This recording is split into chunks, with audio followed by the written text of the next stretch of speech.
But yeah, I'm just waiting for my babe and my brother and my niece-in-law to go back to the lobby. Let's practice this real quick. Let me show you guys my routine, just so you know.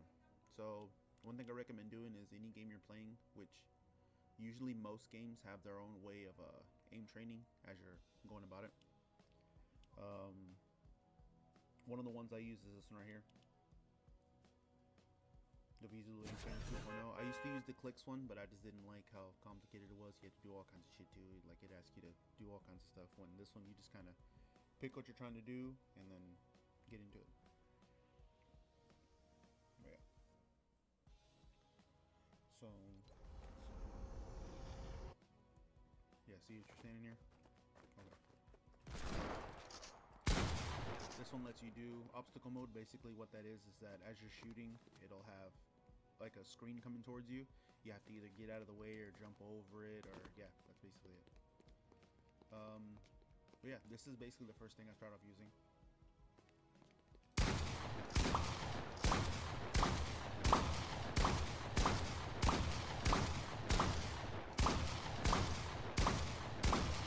One thing I will admit that I do hate about the shotgun is that even when you click when you're already on point, sometimes it doesn't do it for some reason. I guess it's because this shotgun's slow or something, but yeah. So one thing I try to do to make up for that is if I shoot this one and I go to the next one and I push it and I click it and it doesn't shoot, at least I know that I'm on target already. Like my crosshairs are already where they need to be.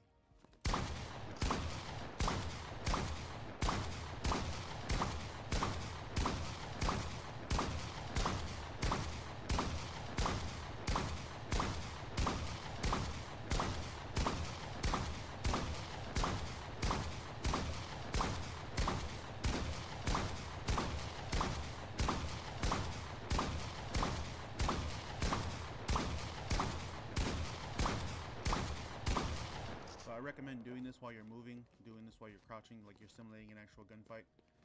One other thing you can do is also just like you can hold to ADS.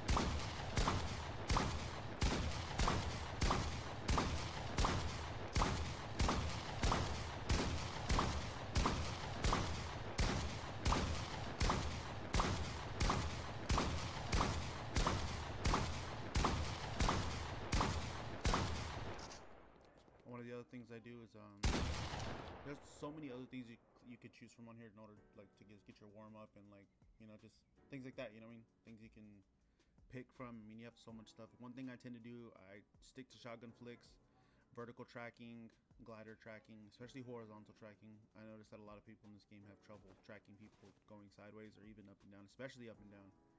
But there's so many things on here to choose from, and they're all fantastic. But yeah, the reason I highly recommend, so like I was saying earlier, there usually, depending on the game you're playing, there is a way to warm up in the actual game. Like there are other ways you can warm up before you go into a game. Like obviously if you've been playing, you know, shooters before you got into this game or whatever game you're playing, you know, you've already warmed up a bit. You kind of got your, you know, your mojo going. But for me, I don't start playing a video game until I do this, or not this specifically, but I don't start playing a Fortnite game until I do this. Another thing I try to do is, like I said, usually most games have an in-game way of aim training. Like most games that I play do. I can't think of one that doesn't. But one other thing I try to do is, let's see.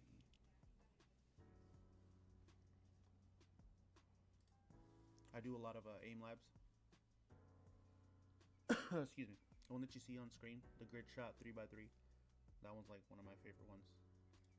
This one, I like to do this when I start. Also, like just, you know, when I'm gonna start playing video games, I just kind of, you know, get into it just to kind of warm up. And you know, you can change your DPI, you can do all that kind of stuff like that. And you can kind of, you know, get your mode going. Find your. It's good to switch it up too.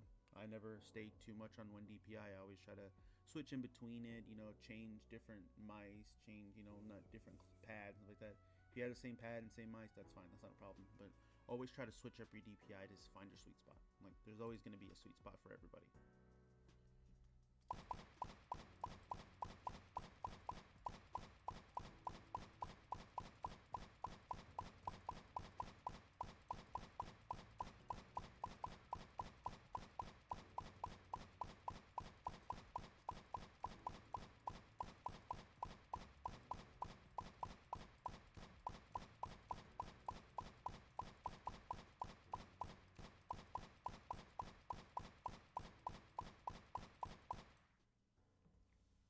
But yeah, one thing I like that's cool about it is that you can kind of see your score, like how many you hit in total. It also tells you your percentage. To me personally, if I get anything lower than a 90, you that was trash. You need to try it again. But that's just me. I always try to, do the best I can and pick it up every single time. Like, you got to do better each time you do it. Another thing you can see is on here, you can always move up in the ranks right here. Basically, it tells you what place you got out of how many people are playing. So, this is pretty good in my opinion. There's also another one called Kovacs, which I recommend doing that also. But, yeah, that's basically how I warm up in each game. I try to, to if you think about it like this, you're going into a game where a lot of people that you're facing are probably already have been playing for hours, maybe even, maybe even minutes at least. But they for sure have been playing for at least a few hours. So they're already warmed up, already ready to go when you haven't warmed up at all. So it just makes more sense for me to, you got to warm up before you go into it.